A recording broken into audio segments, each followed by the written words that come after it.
5, 4, 3, 2, 1. Warahmatullahi wabarakatuh. Salam kemanusiaan. Hai teman-teman semua, apa kabarnya nih kalian yang ada di rumah? Tentunya kita selalu berharap agar kita selalu dalam keadaan sehat dan dijauhkan dari segala macam penyakit dan virus yang akhir-akhir ini menyebar. Sebelumnya, perkenalkan, nama saya Mahesa Rizky Putra dari PMR Unit SMPN 35 Bandung.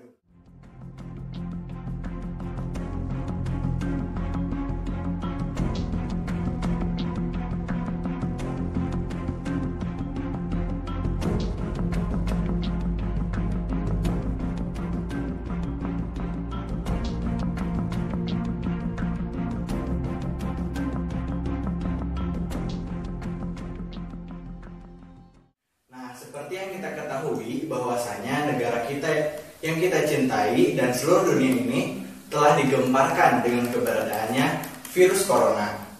Sebelum lebih lanjut mengenal virus corona, yuk kita pahami apa sih virus corona itu. Merupakan keluarga besar virus yang menyerang pada hewan dan manusia. Pada manusia sendiri, virus ini menyerang saluran pernafasan, mulai dari flu biasa hingga penyakit serius, yaitu seperti SARS dan MERS.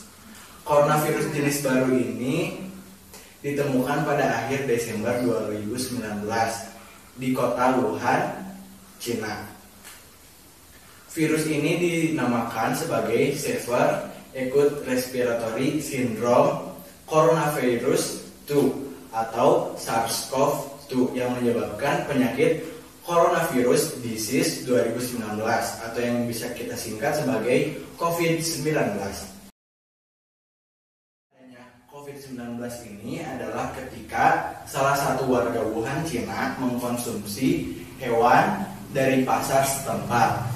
Nah, kemungkinan besar hewan ini telah terpapar virus corona dan menyebabkan orang yang mengkonsumsinya terpapar virus corona lalu menularkannya kepada orang lain. Ini awalnya hanya menjadi endemi atau penyakit yang menular dalam skala satu daerah saja, kemudian meningkat menjadi wabah tingkat nasional, bahkan menjadi pandemi atau tingkat internasional dikarenakan warga-warga di negara terjangkit keluar masuk ke negara lain yang belum terjangkit, sehingga negara-negara lain yang belum terjangkit ikut terjangkit pandemi virus corona. Jadi banyaknya masyarakat yang tidak peduli terhadap kasus COVID-19 ini dan cenderung mengabaikan. Maka meningkatlah kasus COVID-19 ini di Indonesia. Awalnya COVID-19 di Indonesia tidak mencapai 1.000 kasus. Namun kemudian virus ini menyebar hingga lebih dari 100.000 kasus. Bagaimana sih caranya virus ini menyebar dan menular? Nah, penyakit ini dapat menyebar melalui tetesan kecil droplet yang keluar dari mulut atau hidung penderita saat batuk dan bersin. Nah, droplet tersebut jika mengkontaminasi benda, lalu benda yang terkontaminasi droplet tersebut lalu kita sentuh, kita akan ikut terserang COVID-19 ini. Bisa juga droplet tersebut tidak sengaja terhirup oleh kita. Bagaimana ya jika seseorang terkena virus ini? Secara umum ada 3 gejala yang menandakan seseorang terinfeksi COVID-19, yaitu demam dengan suhu tubuh di atas 38 derajat Celcius, batuk kering, dan sesak nafas.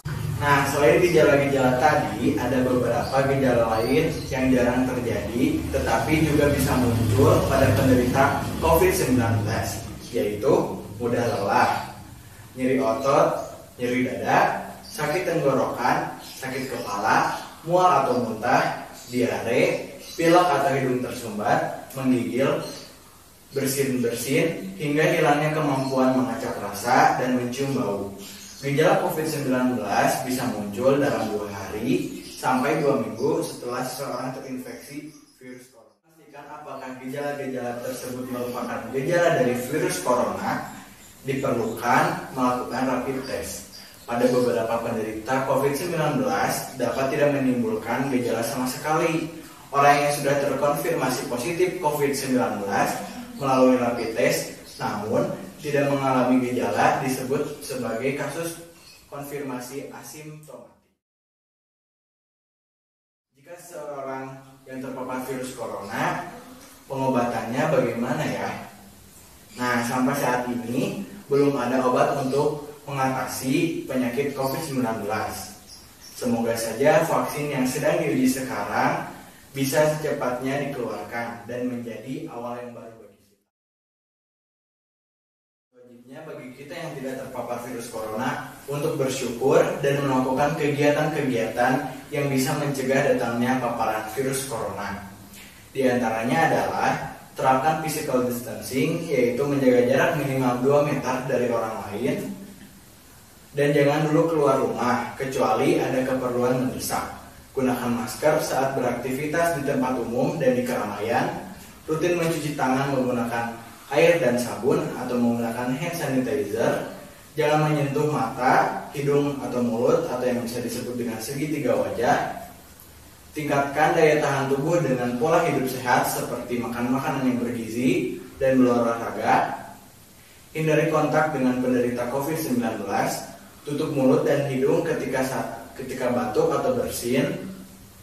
Jaga kebersihan benda yang sering disentuh dan kebersihan lingkungan, termasuk kebersihan rumah. Bukan hanya kita yang mencegah paparan virus corona, tetapi sebagai rasa sayang kepada masyarakatnya, pemerintah juga mengeluarkan beberapa upaya agar masyarakatnya tidak terpapar COVID-19. Di antaranya adalah pembatasan sosial berskala besar atau PSBB dengan cara mengkarantina diri selama beberapa minggu, pembatasan kegiatan masyarakat atau PKM, surat izin keluar masuk atau SIKM, new normal atau adaptasi kebiasaan baru, dan masih banyak lagi peraturan-peraturan pemerintah di setiap daerahnya. Tentunya kebijakan-kebijakan tersebut dapat mengurangi kasus COVID-19, akan tetapi di setiap upaya dan kebijakan mempunyai nilai positif dan negatifnya tersendiri. Dapat saya sampaikan, mohon maaf apabila ada kesalahan karena saya sama-sama belajar. Semoga informasi yang saya sampaikan ini semoga bermanfaat untuk kalian. Wassalamualaikum warahmatullahi wabarakatuh. Bye.